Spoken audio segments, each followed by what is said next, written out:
Dando sequência,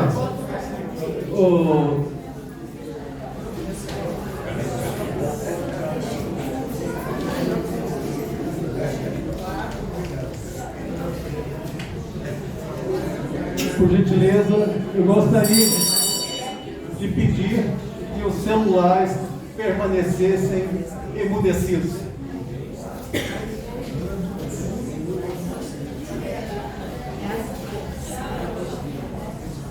Já no segundo ato, eu convido para a composição da mesa ele, o homenageado. Eu digo sempre que empresta sua história, que empresta seu nome, que empresta seu talento à realização do ano cultural, Miguel Jorge.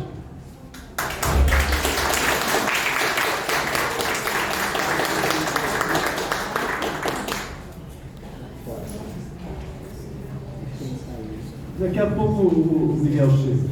Convido a presidente interina da Comissão de Eventos da GL, a confreira Leda Selma de Alencar.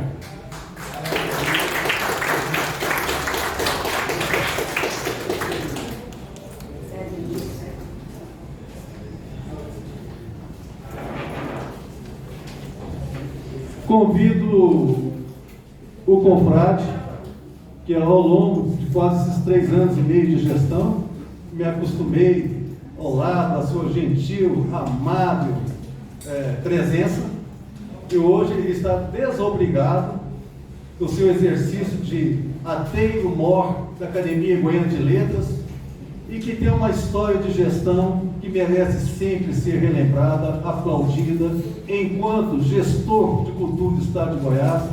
Convido Márcio Chaú, por gentileza.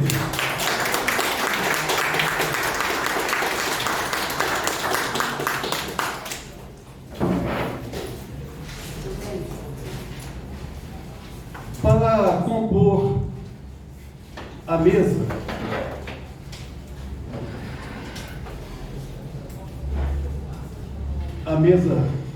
redonda, né? Simbolicamente redonda, naturalmente não é. Eu convido que retorna à Academia Goiana de Letras e que participou com brilhantismo quando nós realizamos o Encontro Nacional de Academias. Convido o meu colega, presidente da Academia Carioca de Letras, o ator, o diretor de teatro, Sérgio Fonta. Por gentileza, Sérgio.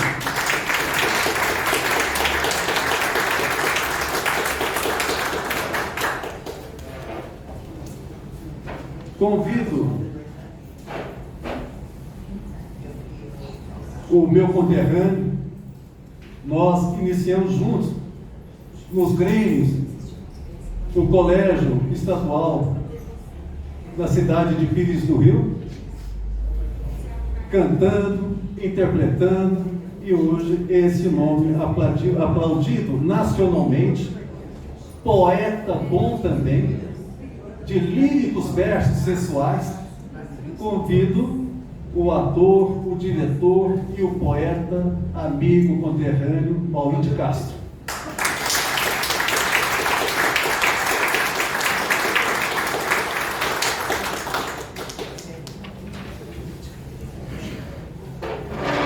Ele, que gentilmente acompanha desde os primeiros momentos a nossa administração, nosso momento de gestão frente à Academia Goiana de Letras, e que vem realizando um belíssimo trabalho como gestor da queridíssima irmã, a União Brasileira de Escritores.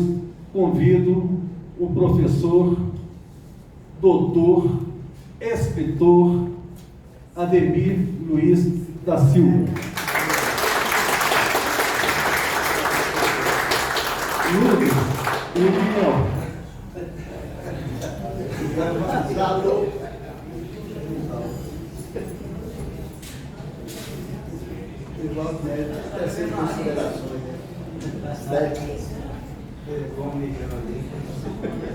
Daqui a pouco o Miguel será convidado. Miguel chegou?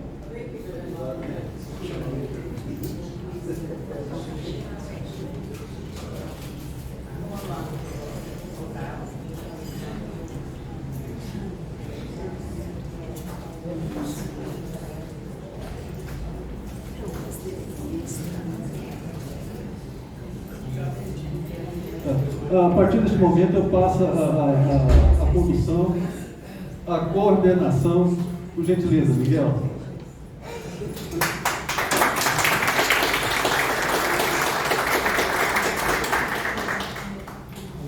Os trabalhos, a presidente interina, o nosso presidente mor, é homenageado, né, do ano continuo, Miguel Jorge. Então logo passa o ano, o Miguel então retornará às suas atividades como presidente da comissão. Então, agora sim, a presidente interina para a condução da mesa, das discussões, a querida confreira Leda Selma de Alencar. Por gentileza, Leda.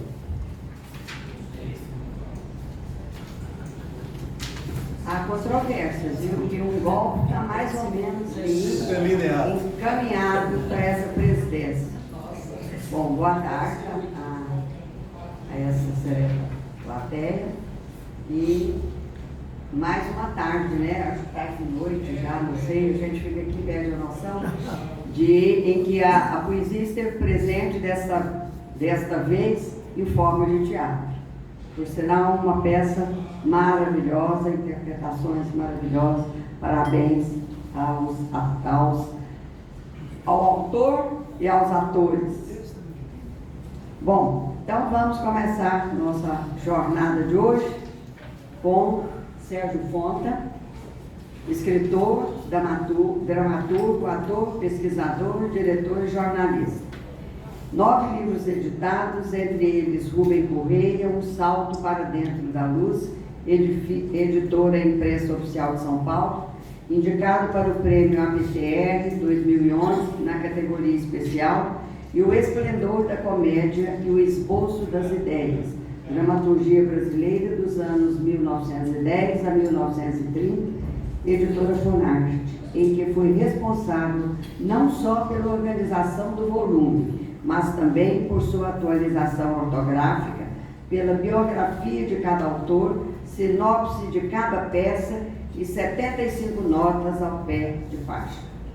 5 textos seus e 2 roteiros para teatro foram encenados no Brasil, além de 2 outras peças premiadas, traduzidas e transmitidas pela Rádio de Colônia, na Alemanha, onde ganhou o prêmio especial do júri do primeiro concurso de peças radiofônicas, Instituto Goethe, WDR. Como diretor, encenou inúmeros espetáculos, entre eles Casa de Bonecas, de Ibsen, e os musicais Zequete, A Voz do Morro e São Sem Vinícius, em comemoração ao centenário de Vinícius de Moraes. Como ator, já trabalhou em mais de 20 espetáculos, além de mais de 10 novelas, todas na Globo. A última apresentação dele foi uma reapresentação da novela Chocolate com Pimenta. Ele era um chefe de cozinha falso francês que aprontava todas.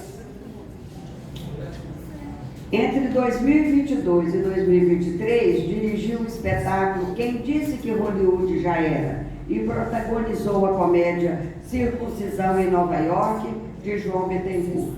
É o atual presidente do júri da FITA, a Festa Internacional de Teatro de Angra. Há 13 anos redige e apresenta na Rádio Roquete Pinto o programa Tribo do Teatro. É membro titular do Pen Clube do Brasil, preenchendo a vaga deixada por Dias Gomes, da Academia Brasileira de Arte e da Academia Carioca de Letras, onde é o atual presidente, eleito para o biênio 2022-2023. Seu livro mais recente é a publicação da peça Rua Feliz Lembrança, editora Batel, primeiro lugar no Concurso Internacional de Literatura Teatro, URB 2019. Em 2022, foi um dos vencedores do concurso Monólogos Históricos em Tempos de Confinamento e Reclusão do PEN Clube do Brasil. No mesmo ano, teve um conto seu publicado no evento Ocupação Dias Gomes, promovido pelo Itaú Cultural em São Paulo. Este é o mini currículo do Sérgio Montes.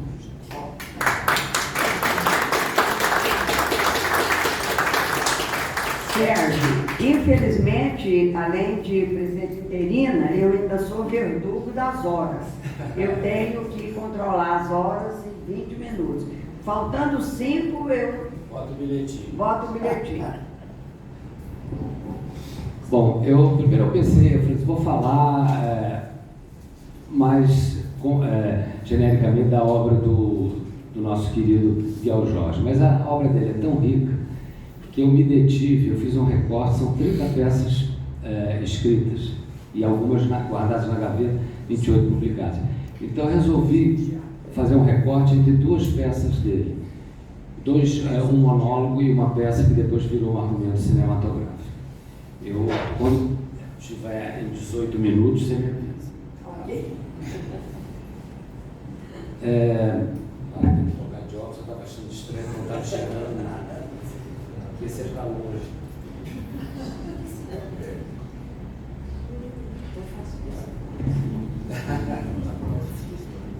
O que dizer de um escritor tão pródigo em produzir cultura com as próprias mãos, com seu pensamento, sua sensibilidade e sua alma? Seria o que poderíamos chamar, talvez, de um escritor mosaico, um leque humano de tantos matizes, um arquiteto da palavra ou simplesmente um criador multifacetado? É assim que Miguel Jorge consegue trafegar de peito aberto e rosto livre pelas várias camadas do que se chama arte, como se fosse um farmacêutico e bioquímico, e ele o é, um dono de mágicos segredos a manipular fórmulas diversas da mais pura literatura, encantar a todos com romances, poesias, contos, críticas, ensaios, novelas, roteiros e teatro. Certamente aqui em Goiânia, neste bem-vindo ano cultural Miguel Jorge, que a Academia Goiana de Letras realiza em 2023, muito já se falou e falará sobre a obra deste criador, seja na literatura, nos romances arrebatadores, nos textos que investigam as artes plásticas, no universo infantil e infanto-juvenil, com suas novelas e poemas para crianças, nos ensaios biográficos, na ópera, sim, na ópera, nos roteiros para cinema, nos prêmios recebidos e nas peças de teatro. Coube a nós discorrer um pouco sobre a sua trajetória dramatúrgica, ao lado dos escritores e colegas Maurício de Castro e Ademir Luiz, presidente da UB Goiânia. Mas como falar em apenas 20 minutos, um pouco mais ou um pouco menos, deste relógio do tempo, do Deus Cronos, de um teatro tão potente com mais de 30 peças? Dessas, 28 já editadas, entre elas O Visitante, a primeira, ou as peças que compõem os volumes 1, 2, 3 do seu teatro moderno, ou títulos como Kibui, A Shakespeare, Que Falta Você Me Faz, Ambivalências, As Confissões da Senhora Lídia, como em seus monólogos tão bem engendrados e tantos outros trabalhos que Miguel Jorge criou para os palcos nacionais. E digo nacionais porque têm o sabor da terra e das raízes, mas são universais, muitos deles cosmopolitas. Todos podem ser encenados em qualquer lugar do país, e por que não dizer em qualquer lugar do mundo, pois seus ou suas personagens são personagens da vida.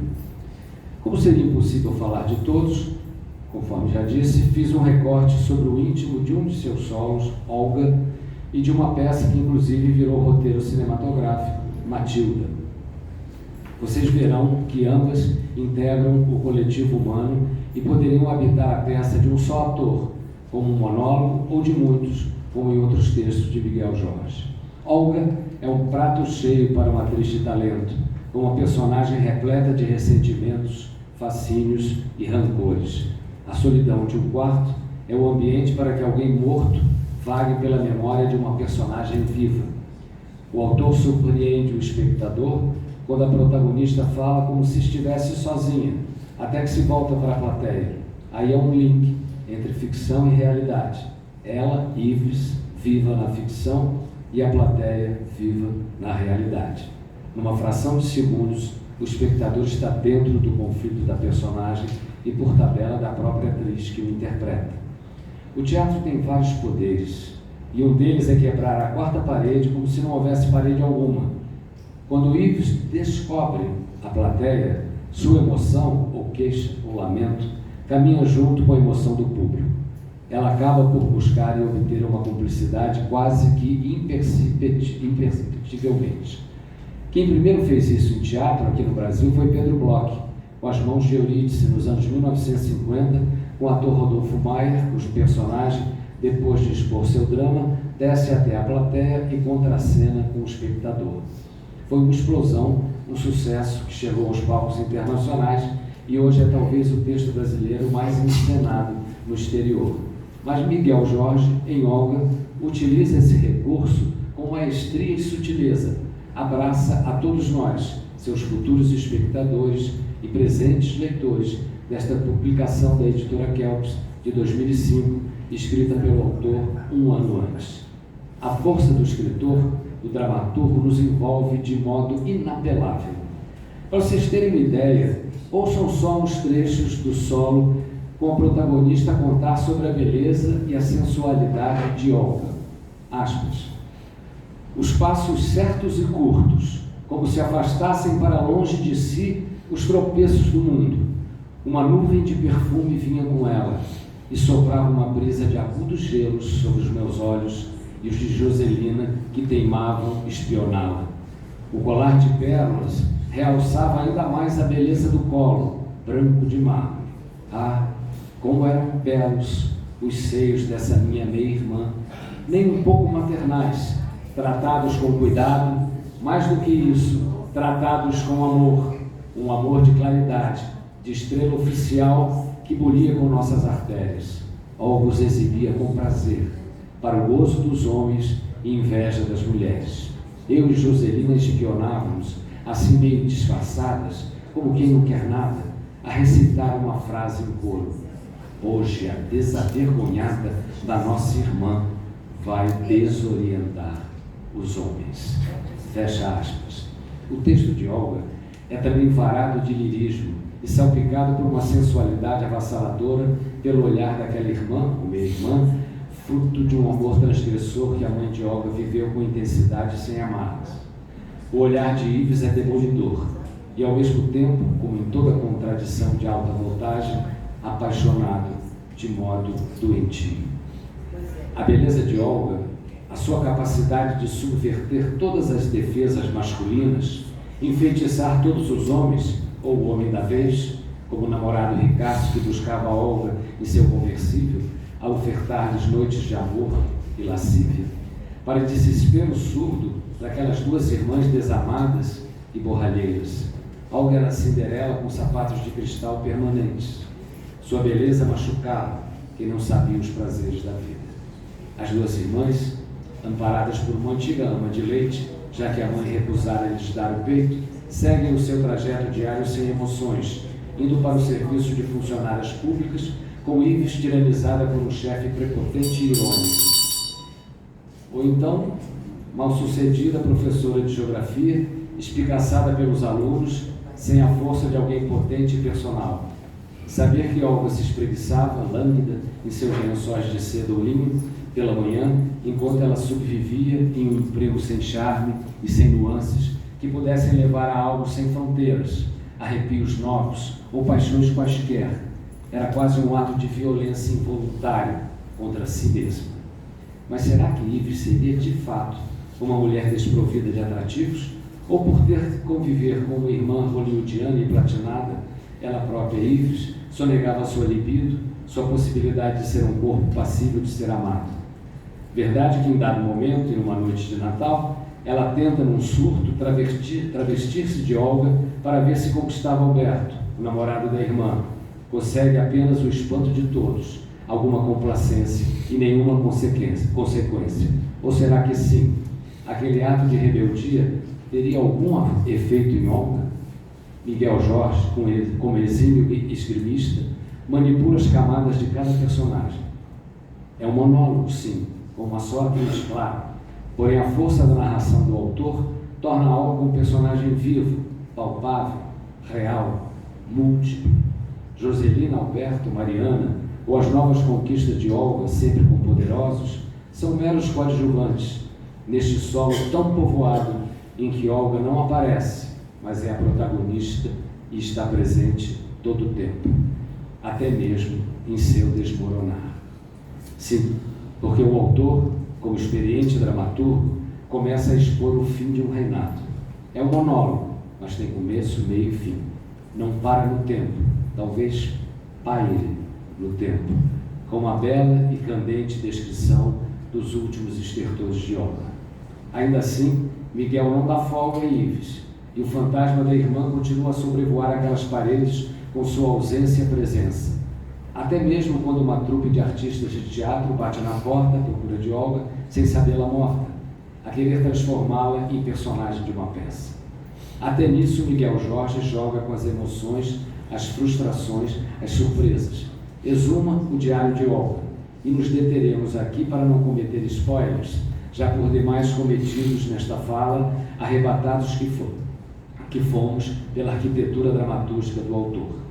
Já na peça intitulada Matilde, mais um nome de mulher, uma característica de muitos outros títulos em sua obra, Miguel Jorge abre seu campo além do monólogo e cria personagens ambíguos e pleno de camadas.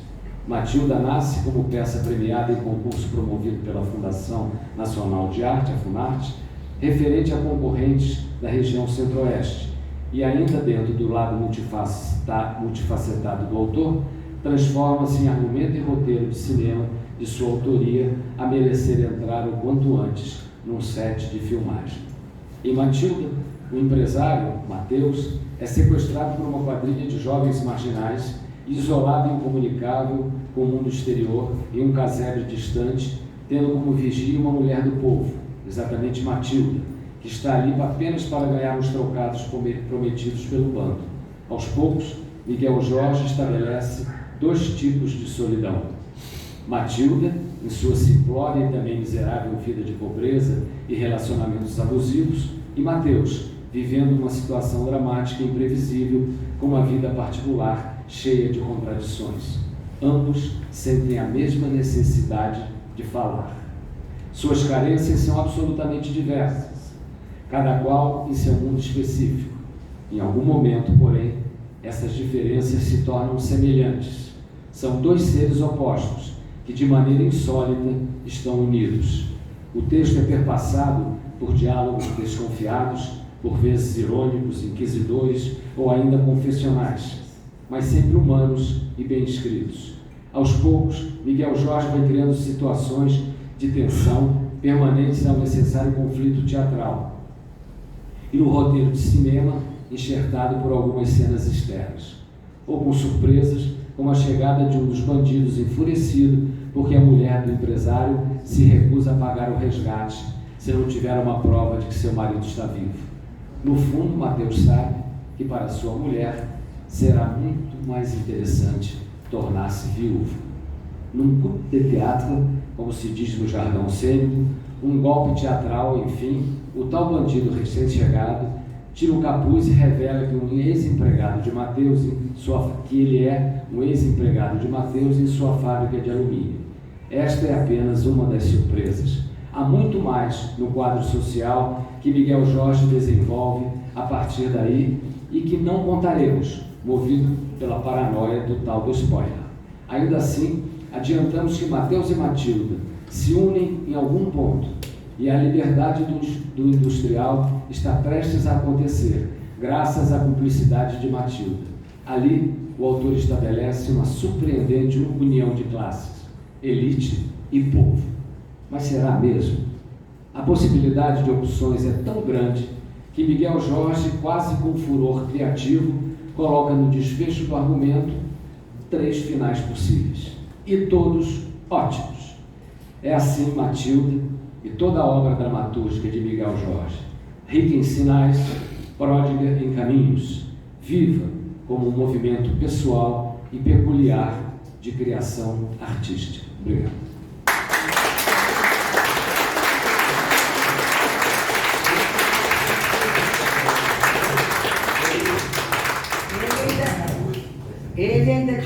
8 minutos. Tá 8, né? 8. Aí vamos falar em chinês. Não, é difícil você. É difícil você falar do Miguel Jorge sem ampliar os espaços. Poderia ficar falando aqui, as obras dele, algumas, ou quase todas eu já li, é tão profunda, ele faz quase uma precisão cirúrgica dos personagens que ele cria, que é quase como se você assistisse uma operação criativa, uma cirurgia criativa, cheia de emoções. Então ele tem o dom de fazer isso, que os grandes escritores também têm. Ele tem o dom de provocar isso no leitor ou no espectador quando é peça de teatro.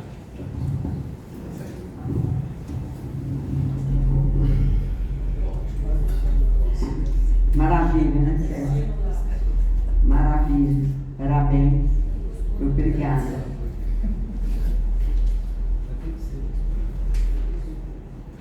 Eu quero texto, viu? Por favor. Maurício Castro. Currículo brevíssimo. Nasceu em Pires do Rio, ator, diretor, dramaturgo, poeta, roteirista, compositor, humorista. Atuou e dirigiu dezenas de espetáculos teatrais. Participou como ator até 2022 de 12 filmes de longa-metragem e dezenas de curtas, 3 séries para a TV. Publicou 4 livros, sendo 3 de poemas. Escreveu 17 peças teatrais e participou de várias antologias. Sua peça Sinfonia do Caos foi traduzida para o espanhol pela professora doutora Clara Angélica, da Universidade de Bogotá, e compõe o livro latino-americano de monólogos Eco de Vozes Sem Alento. Sua peça Paradoxo foi montada pela Companhia Velas de Angola, África, em 2019. Prêmios Jaburu, Tiocô, 6 de melhor ator e 3 de diretor em festivais nacionais de teatro. Membro da URB Goiás. E ex-jogador de futebol.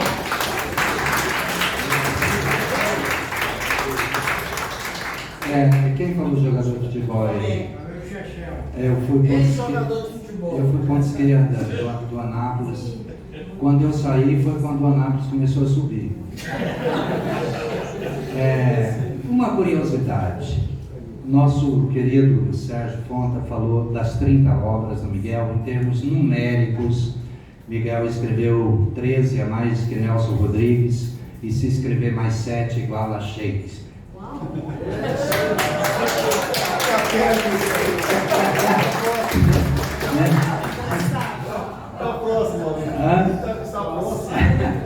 Não, o Miguel é incrível. Falar de quanto o volume de produção dele é grande é lugar comum, né? Eu acho que o Miguel é realmente um viciado em escrever.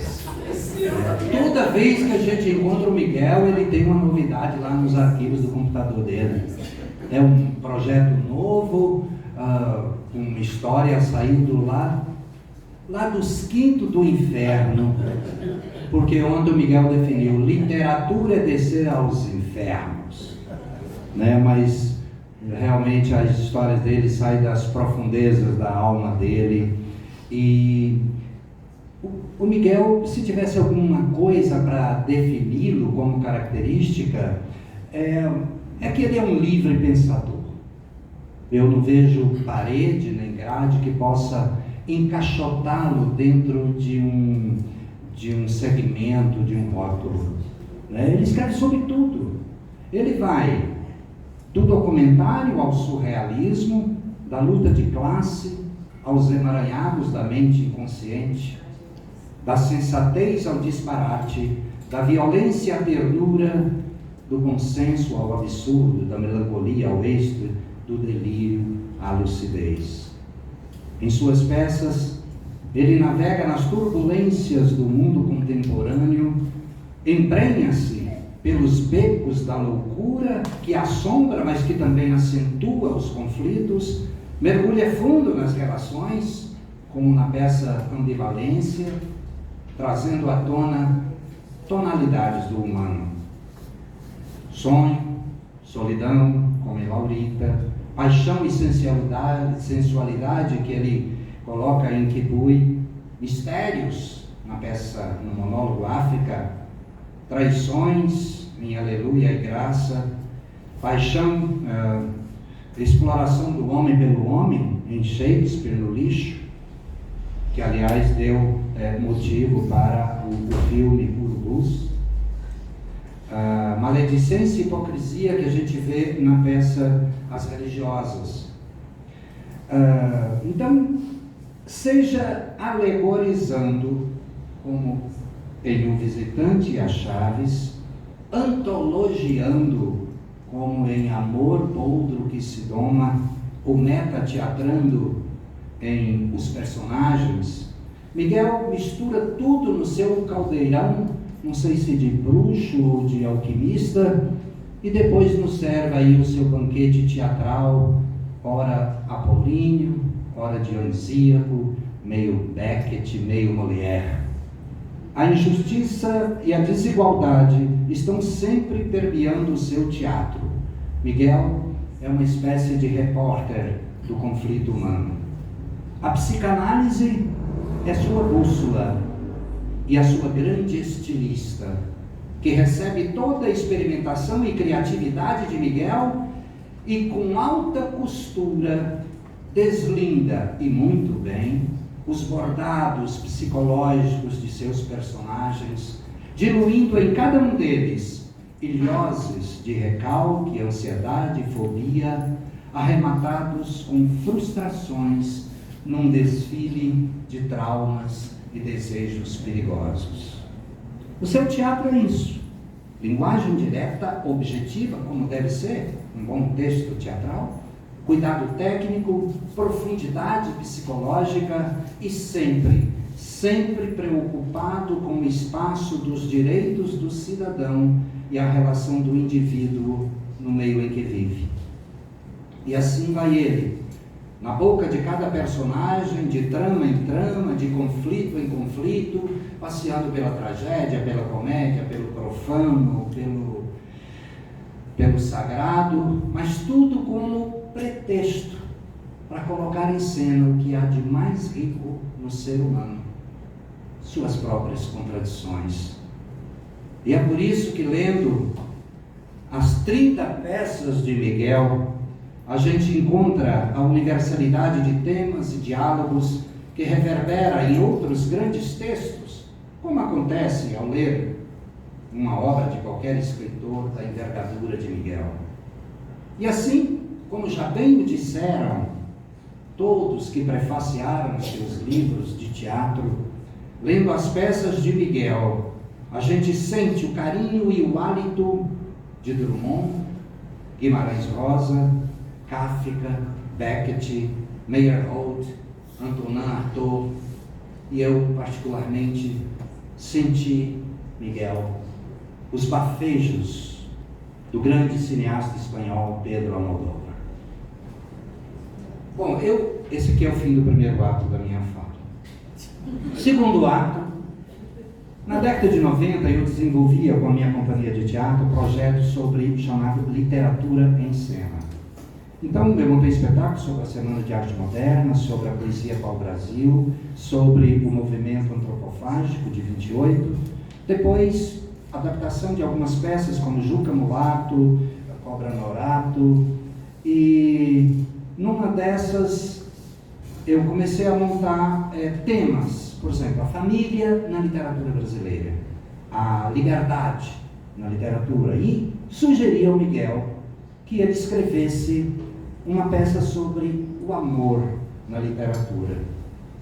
E umas 3 semanas depois ele me chamou para um café e me entregou Amor Poldro que se doma, fogo de outra chama. Lembra disso, Miguel? Né? E aqui ele faz até aproxima do Mário de Andrade porque Mário de Andrade dizia sobre Macunaíma, abre aspas, este livro, afinal, não passa de uma antologia do folclore brasileiro. E Miguel me deu uma antologia dramatizada. O amor, suas inúmeras formas de concebê-lo, de senti-lo. Ele colocou um cupido e um narrador incrédulo, os efeitos do amor, e através de diálogos dinâmicos, ele foi colocando em cena poemas de 83 poetas brasileiros. Veja que pesquisa profunda e eficiente, não é? E Moema de Castro, sobre essa peça, diz o seguinte, abre aspas, amor outro que se doma, fogo de outra chama, é uma peça instigante e inovadora. Reforça o alto teor da dramatização de que se investe a revolucionária escritura de Miguel Jorge. Fecha aspas. E como Miguel colocou muitos poetas que estão por aqui, sempre aqui, eu gostaria de citar alguns que, se ainda não leu Amor Outro que se doma, e o seu poema estiver lá, leia, para ver em que contexto que Miguel inseriu o seu poema. Tá? Eu coloquei em ordem alfabética. Augusta Faro, Ademir Amu, Aidenor Aires, Brasigóis Felício, Carlos Rocha, Telermando Vieira, Edival Lourenço, Gilberto Mendonça Teles, Geraldo Coelho Vaz, Gabriel Nascente, Heleno Godoy, Heloísa Helena de Campos Borges, José Fernandes, Leda Selma, Luiz de Aquino, Luiz Fernando Valadares, Lívia Monteiro, Maria Helena Cheim, Maria Badia, Marcos Caiado, Mauri de Castro, Peixi Silveira, Ubirajara Gali, Valdivino Braz, Yuri Congodinho e outros. Tá? Então, fim do segundo ato. Terceiro ato, eu chamei de Quem Disse o Quê sobre o teatro de Miguel Jorge. E vou ler. Aqui não vou abrir aspas não, porque senão abre a fecha eu já só. Tá? Então vamos lá. Miguel Jorge não conhece limite no seu processo de criação, não refuga temas, não separa gêneros, nele prosa e poesia se fundem. A linguagem poética, narrativa e teatral é estrutura eivada de tensão e magia. Discípulo de Meyerhold, para quem não sabe, foi um grande senador russo, criador do teatro revolucionário moderno, e que foi o grande garoto propaganda no teatro da Revolução. E lá na frente, quando ele começou a discordar dos novos comandantes da Revolução, ele foi fuzilado. Então, Miguel mergulha e expõe o vazio e os percalços inerentes a toda a condição humana. Moema de Castro. Miguel realiza uma articulação entre o silêncio e a palavra, desnudando o cerne de sentimentos sobre os aspectos pessoal, social e estético-filosófico, inquirindo os valores fundamentais do homem sob a capa de exercícios lúdicos que confrontam o visual e o verbal. Fernando Pi. Miguel desafia os grilhões da razão e do bom senso, da lógica e da arrumação, vira as emoções de cabeça para baixo, lança vícios e virtudes de pernas pro ar e grita contra as ilusões do passado e as acomodações do futuro. José Nestein.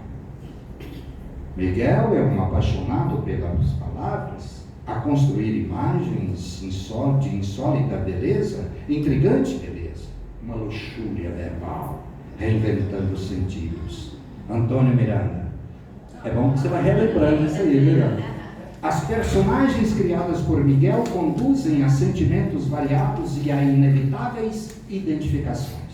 São verdadeiros arquétipos mentais e psicológicos que descrevem a estrutura básica do ser humano e cuja singularidade é moldada na família, nas ideias, na crítica apurada e na bagagem vivencial.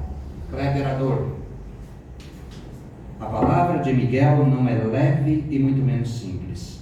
Seu teatro é um retrato sem retoques de sentimentos alucinados que registram o lamentável da humanidade. O teatro de Miguel Jorge é isto, contemporaneamente trágico. Suas peças permitem a convivência com neuroses, revoltas, sentimentos de abandono e impotência que enfraquecem mesmo os que demonstram disposição para gritar contra dificuldades desumanizadoras. Heloísa Helena de Campos Borges. Seu teatro encontra referência no personagem perdido de Beckett. Seus personagens são universais porque profundamente humanos. Quando ele é absurdo, está falando de coisas próximas e reais, como o acidente do Césio em Goiânia.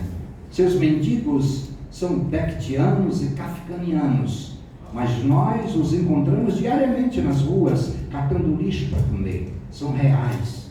Ele é pós-moderno, moderno, surrealista. Busca em todas as escolas a tinta que precisa no momento de criar uma obra para dar o contorno preciso aos seus personagens. Miguel Jorge escreve e publica como quem respira. Carmelinda Guimarães. E por último, a literatura de Miguel e seu teatro possuem a têmpera dos dias que vão passando, a expor um raciocínio vivo, reflexo do real, seguindo a tradição de que o artista é uma antena a captar a falta de rigor nos ultrajes, mesmo que disfarçados em ultrajes a rigor. Miguel Jorge é um dos mais exuberantes ficcionistas brasileiros contemporâneos. Helena Godoy.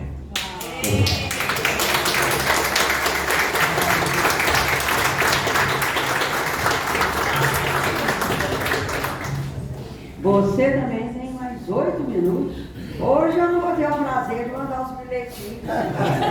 Você começou a escrever ali, eu vi um bilhetinho ali. Não, eu ia falar mais 8 minutos. Aí pensei, deixa eu acabar para ter a surpresa. Mas para mim também foi 8. Vai falar mais? Não, vou não. Bom. Que maravilha, que maravilha. Dá um texto, Os Meninos do 18. Os meninos do 18. Obrigado, Maurício. Maurício, Quero o seu texto. né? Você está com sua fã, né? Na poesia e agora aí nessa mensagem aí tão linda do teatro. Depois eu vou fazer uma homenagem para os três, para o teatro aqui, com o texto que eu fiz para Miguel Jorge. Viu, Miguel?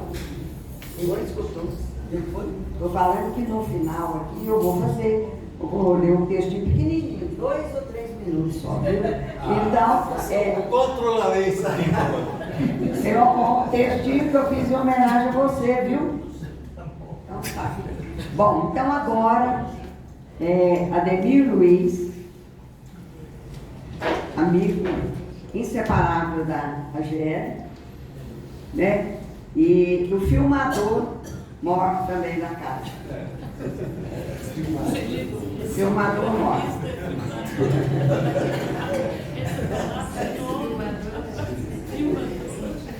Ademir Luiz, presidente da União Brasileira de Escritores de Goiás, doutor em História pela Universidade Federal de Goiás, UFG, e professor da Universidade Estadual de Goiás, UEG. Docente do Programa de Pós-Graduação Interdisciplinar Territórios e Expressões Culturais do Cerrado, TC, e nos cursos de História e Arquitetura e Urbanismo. Realizou pós-doutorado em Poéticas Visuais e Processos de Criação. Bolsista pesquisador do Instituto Camões de Portugal, 2002. Criador e coordenador do LUPA, Laboratório de Pesquisa e Produção Audiovisual. Editor do periódico acadêmico Revista Nós, Cultura, Estética e Linguagens. Participou da equipe de criação da editora da UEG, indicado ao Prêmio CAPES de Teses 2009, vencedor do Prêmio Cora Coralina de 2002 e do Prêmio Hugo de Carvalho Ramos 2014.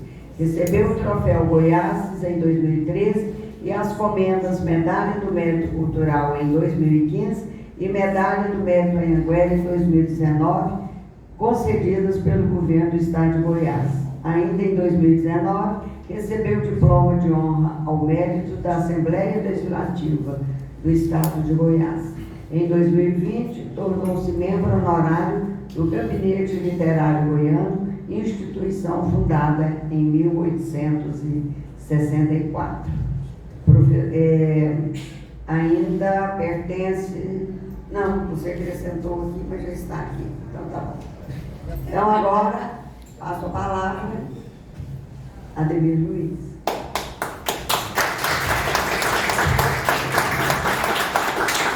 E a contagem regressiva começa. Serei breve. Então, primeiramente, boa noite. Quero registrar o meu orgulho de estar fazendo parte dessa mesa de gigantes, né? E também com essa plateia seleta de pessoas que admiro e que gosto muito. Bom, a minha fala será centrada neste livro, nesta peça, que é a 10ª de Miguel.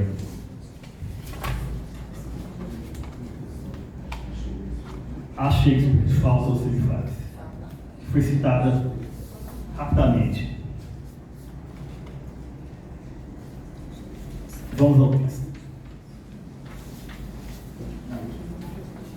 Miguel Jorge é um ator. Raul Seixas também era um ator. Na verdade, Raulzito costumava dizer que era um ator tão bom que fingia que era o cantor que todo mundo acreditava. Com Miguel Jorge é diferente. Ele é um escritor que atua, não um ator que eventualmente escreve. A atuação de Miguel Jorge é permanente, está entranhada em seu cotidiano. Quem tem o prazer e a honra de conviver com Miguel Jorge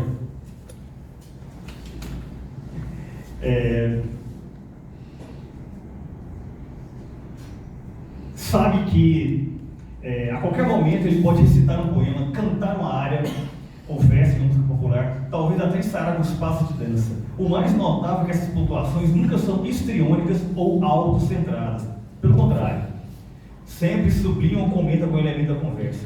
O que se observa é a arte da performance integrada à vida. Segundo a crítica Moema de Cassius Rolival, o dramaturgo é aquele que tem enraizado a sensação de que o mundo é um vasto palco. E é assim, o mundo é um vasto palco.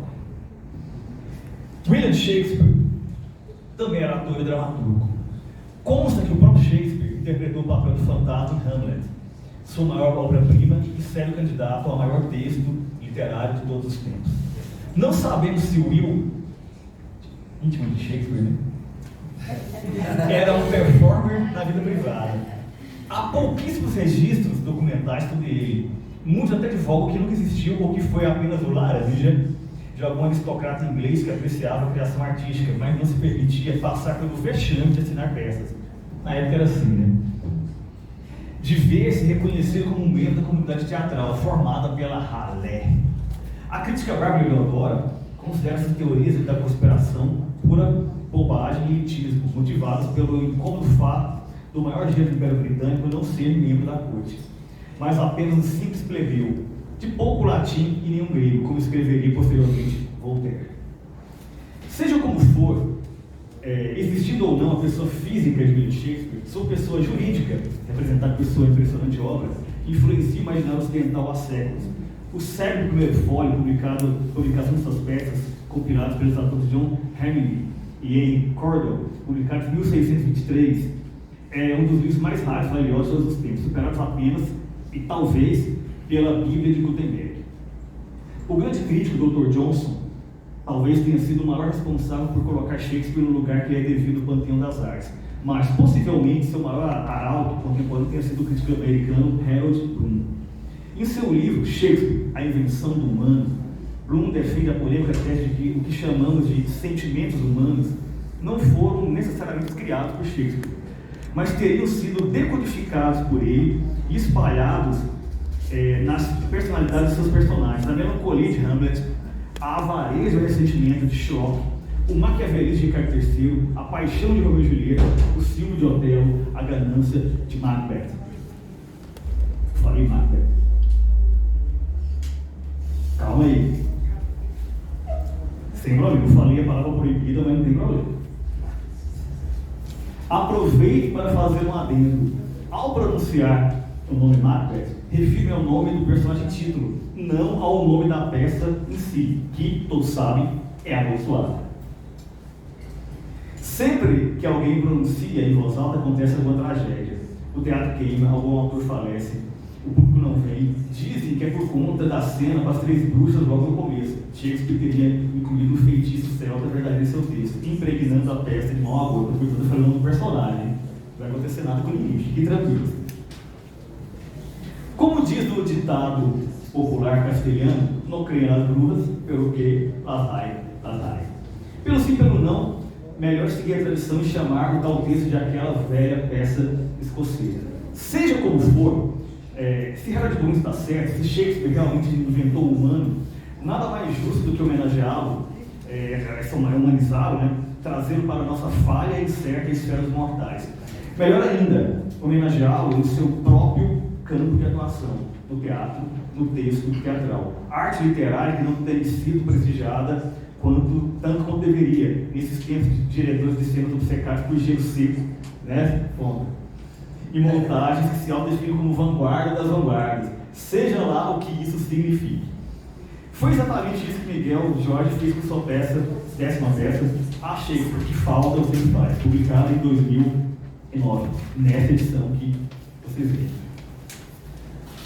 Humberto Eco defendia que todo título é uma chave interpretativa para a obra. Que tipo de codificações e decodificações estariam escondidas no título A Shakespeare, que falta aos rituais? Segundo a crítica moema de Castro e Silva Olival, Miguel Jorge evoca Shakespeare para ele iluminar sua obra, presida ao respectivo clima, emanando com seus poderes de extraordinário caracterizador de tipos, de analista de almas, de dilapidador de costumes convencionais. Em outras palavras, Shakespeare está no título da peça para ajudar Miguel Jorge a inspirar-se para dar vida para seus protagonistas, ou por outra, para inventar um humano dentro deles. Neste caso, para citar a forma de Nietzsche, o aspecto humano, demasiado humano, desse personagem. Se precisasse definir a peça A Shakespeare, que falta assim, faz, seria uma comédia de costumes. O enredo principal trata das miudezas do relacionamento entre Cláudio Romano e Hortência Maria, um casal brasileiro típico, descendente direto ou espiritual dos primeiros portugueses que a coroa do grande império do Alemão enviou para esses tristes tropas. Não por acaso, dois foram fora da lei. Segundo um deles, que é a primeira cena da peça, ele diz: o que fizemos foi muito pouca coisa, roubamos apenas algumas barras de ouro. É verdade, coisa pouca, só o que precisamos para nosso regalo. Inconsolados com o exílio forçado, decidem que vamos povoar tudo isso aqui de Manuéis e Joaquins, pessoas com nossos hábitos e costumes, com muita agilidade nas mãos. De fato, séculos depois, Cláudio Romano e Hortência Maria e seus coadjuvantes vão se esmerar em fazer a lei de Gerson, cada um querendo levar vantagem em tudo, e nem sempre conseguindo.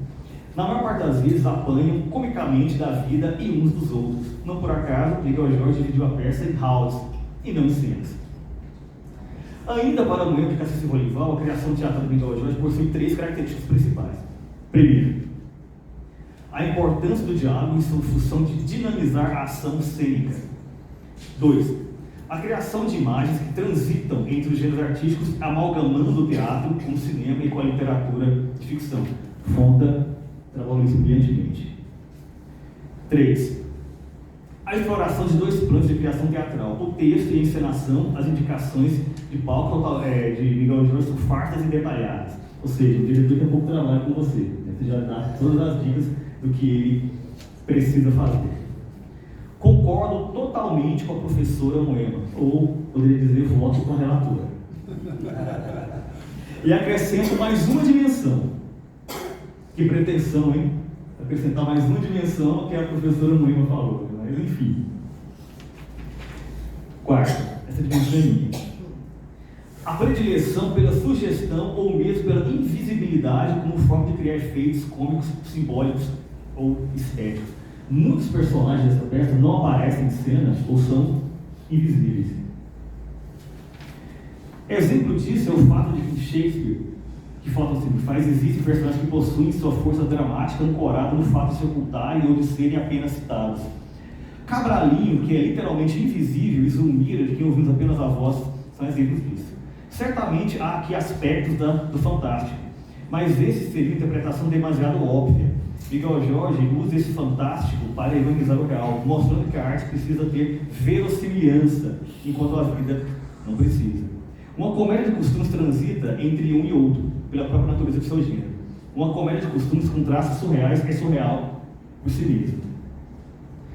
Para o diretor de teatro, Marcos Fayad, a peça de Miguel Jorge é um presente em grau superlativo, acrescido de uma bem-humorada expressão teatral. Diálogos dinâmicos que dissecam anatomicamente a mediocridade da classe média e seus pequenos delírios de grandeza e ambições superlativas. É neste ponto que a invenção do humano, proposta por Shakespeare, é colocada em perspectiva por Miguel Jorge. É possível ser completamente humano quando estamos afogados em mediocridade e pequenez de espírito? Pergunta. O sonho da humanidade é um projeto fracassado. O Brasil descoberto por Cabral, este país de um futuro que nunca chega, é a representação máxima dessa possibilidade.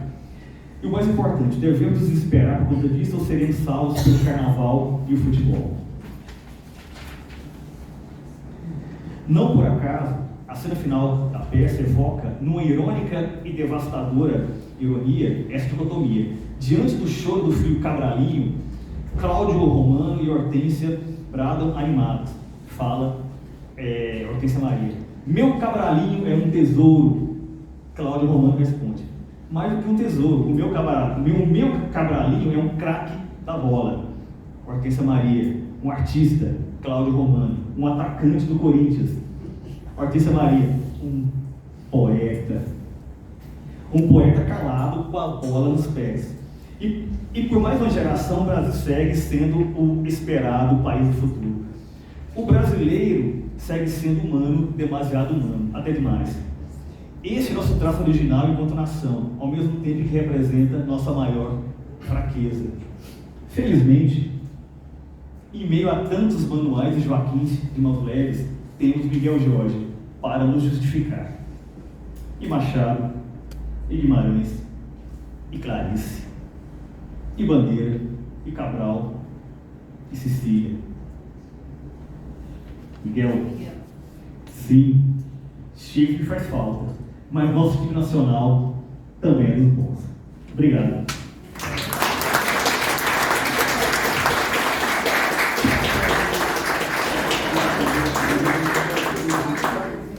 Gente do céu. Faltam 8 minutos. Palavra de honra. 8 minutos. Vamos jogar no 8. Que vai dar certo. 8 minutos, você acredita? Nossa, mas essa turma aqui realmente não me deu o prazer de mandar um beijinho. Atenção, próxima turma. Olha o exemplo. Que beleza. O 8 é o infinito. Adeline, quer falar mais? Os 8? Apenas agradecer. Hoje a gente abre aí para o debate, perguntas, não é? Então vamos organizar. O Lucas que é o organizador aí na plateia das... sim, eu quero homenagear. Estarei controlando o tempo máximo de 180 segundos. 180 eu perdi. O texto em homenagem ao Miguel e aproveito e peço licença para homenagear os outros do teatro aqui, viu, Miguel? Obrigado. No palco a cena, sinas, sonhos, sagas, sanhas, aliterações do existir, ecos da poesia, abrir e fechar da cortina, pouso e voo, metáforas da dor ou do amor em evolução, contrastes da vida. O teatro é a voz do tempo, do vento, do grito e do riso, dos Romeus e Julietas renascidos, das tragédias e comédias de cada um, do dia a dia da história, ruptura de silêncios.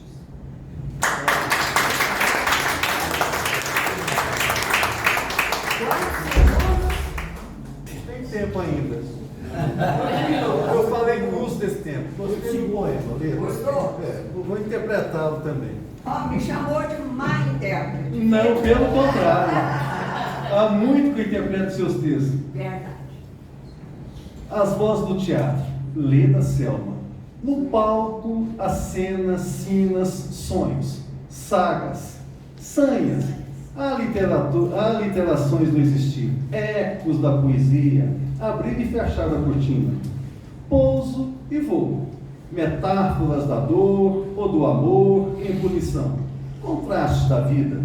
O teatro é a voz do tempo, do vento, do grito e do riso, dos Romeus e Julietas renascidos, das tragédias e comédias de cada um, do dia a dia da história, ruptura de silêncios.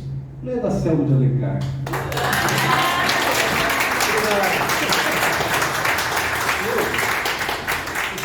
Oh, você foi mais aplaudido mesmo.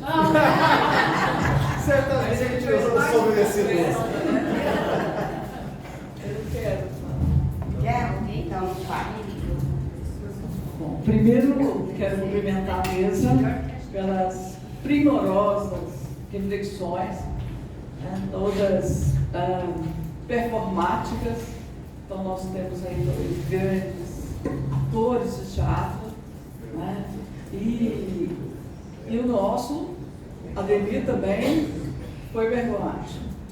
Mas quero fazer um convite, na verdade, um aviso, não sei se é aviso ou convite. O Miguel está pedindo os textos, né? E a Universidade Católica, nós temos uma revista Guará, que tem muita visibilidade, é uma revista B1, B2, não me lembro bem agora, acho que B1, né? Porque assim, pelo menos desejo que seja B1 agora, era B2. O certo que nós, a partir do ano cultural da Leda Selma, organizamos um dossiê, né?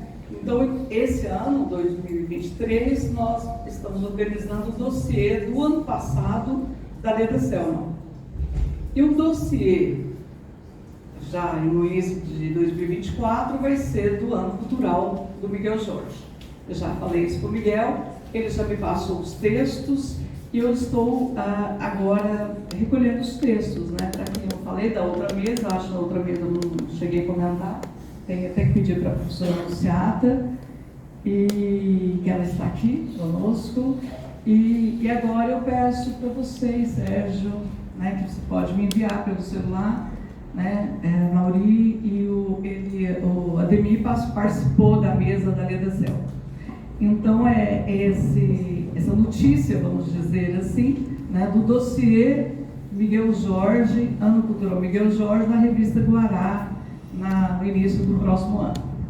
E outro comentário, ele também é rápido, esse é rápido, mas eu sempre falo, porque eu gosto de instigar o Miguel, eu sei, mas eu gosto de instigar, ele não conta o meu tempo, porque eu estava dando aviso para a revista Guará, né? Não é verdade? Então, a partir de agora, conte meu tempo, que é o meu comentário. Meu comentário é o seguinte: ontem falamos da literatura, a literatura como linguagem plural, dessa linguagem plural que produz esse signo em cena. Esse signo em cena, né, esse rio de signos, o Miguel, que é esse produtor dessa energia, dessa usina nuclear que é a literatura. E como esse produtor dessa linguagem tão plurimúltipla, ele é performático na linguagem, ele é shakespeariano na linguagem. E Shakespeare entrou dentro dele, volta nessa visão assim, por isso que essa performance, essa linguagem dramática, ela está tanto no romance, que aí eu pergunto para você, Miguel, é a pergunta, esse romance é teatral, sabe? essa invenção do humano que está no romance, a visão shakespeariana, é teatral em todos os seus romances. Eu estou afirmando e perguntando ao mesmo tempo. A mesma forma que o seu conto, né, a sua poesia, que agora eu estou fazendo estudo da sua poesia, eu vejo isso, e o teatro, é claro. Então, é esse teatro bem calculado, né, matematicamente, pensado nessa linguagem, que você faz de forma que o diretor não tenha problema.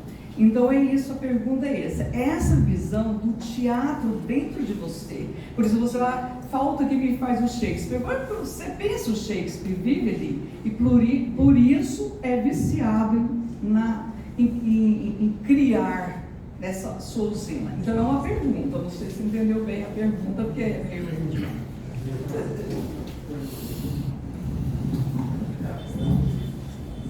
Miguel, 3 minutos. Terminando a organização.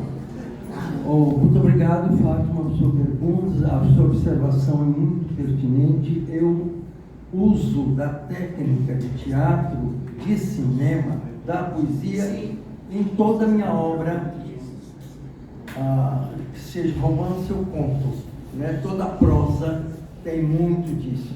Então, essa técnica do teatro, que eu trabalhei muito no teatro, é muito interessante para eu usar em determinadas cenas.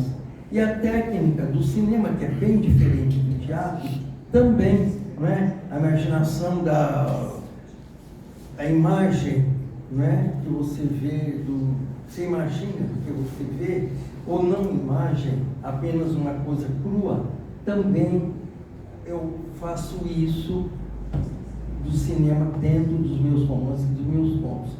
Então, essa é a minha inquietação, o meu desejo de buscar coisas diferentes, de entrar pelos meandros, labirintos, onde ninguém foi, ou se foi, eu vou junto. Então é isso. Obrigado pela sua pergunta.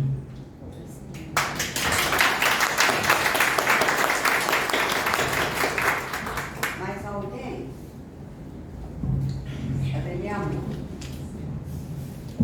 Ademir, 2 minutos.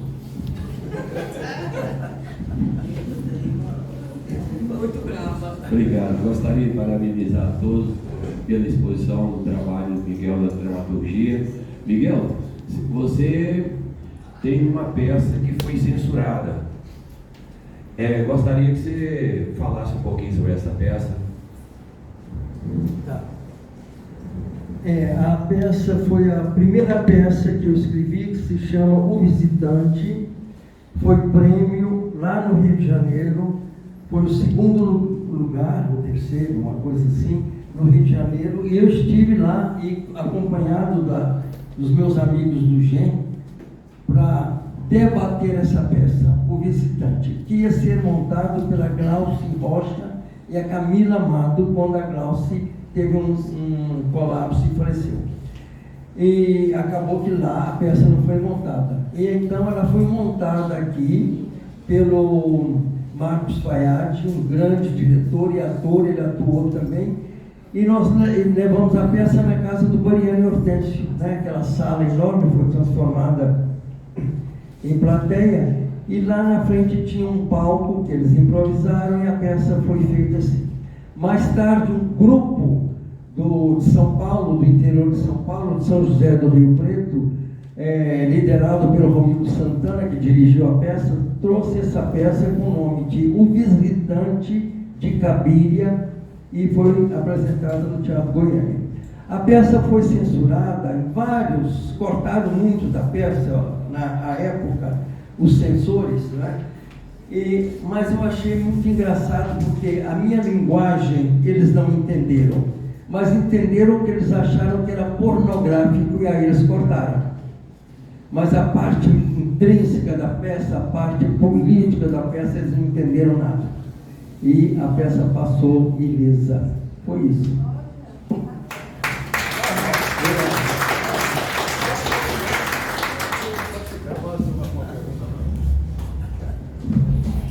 Pode perguntar.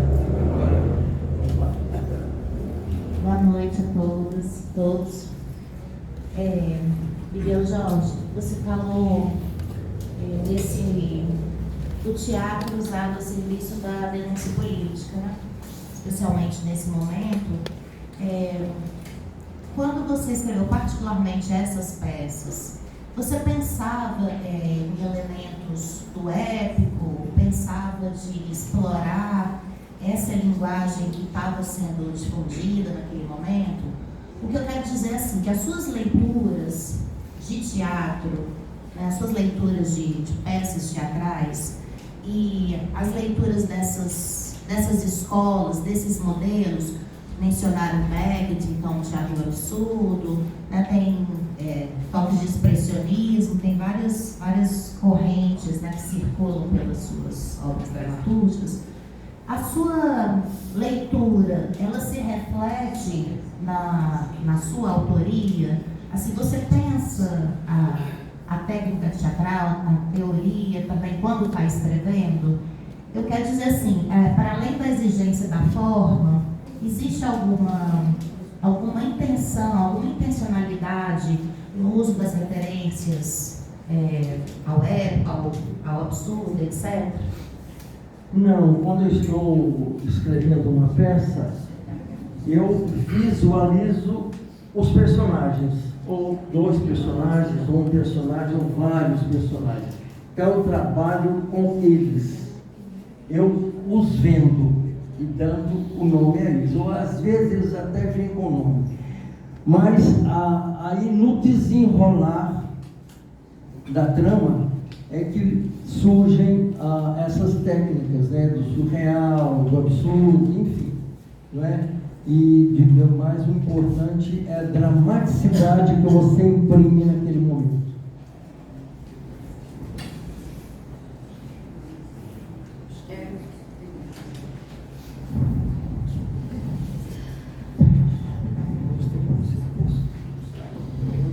Bem, obrigada a todos. Obrigadíssima à mesa, né, composta pelos palestrantes, pelo presidente. Você quer falar? Bom, então, o Miguel vai falar. E depois eu já está passada a palavra ao presidente para encerrar a... Mas eu precisava, do fundo da minha alma, agradecer a vocês, ao Sérgio Fonta, que se deslocou do Rio de Janeiro para participar dessa rodada, dessa mesa sobre as minhas peças de teatro, o Amaury de Castro, esse grande ator que já trabalhou em filmes com roteiros meus, né, que teve assim a generosidade de buscar críticas faladas nas minhas peças, que eu nem lembrava, até me assustei com tanta coisa, né? E ao nosso querido Ademir Luiz, com essa profundidade que ele teve de buscar no Shakespeare uma comparação para falar de Shakespeare, que falta você me faz. Eu acho que aqui falta você nos faz nesse momento, nessa época, nessa transição de um mundo meio maluco, né? Muito obrigado a todos vocês, obrigado ao nosso querido presidente Birajara Gali, a Leda Selma, ao Shaul e Maria Helena, que fazem parte da comissão de eventos. E muito obrigado à plateia maravilhosa que está aqui, ouvindo atentamente obrigado. Agradecendo a presença de todos, em especial a composição da mesa como um todo. Eu agradeço a presença acadêmica de Aire Lulares, Najib Fayad Shaul, Maria de Fátima Gonçalves Lima, Maria Helena Shein, que integra a Comissão de Eventos Culturais da GE, Eurico Barbosa dos Santos, Leda Selma de Alencar, Miguel Jorge, Elbira, Adelice da Silveira Barros, Augusta Fale Flori de Melo e de Adalberto de Queiroz e de Gabriel do Zé Nascente. Muito obrigado, sejam sempre muito bem-vindos. Boa noite. Ademir, assume aqui.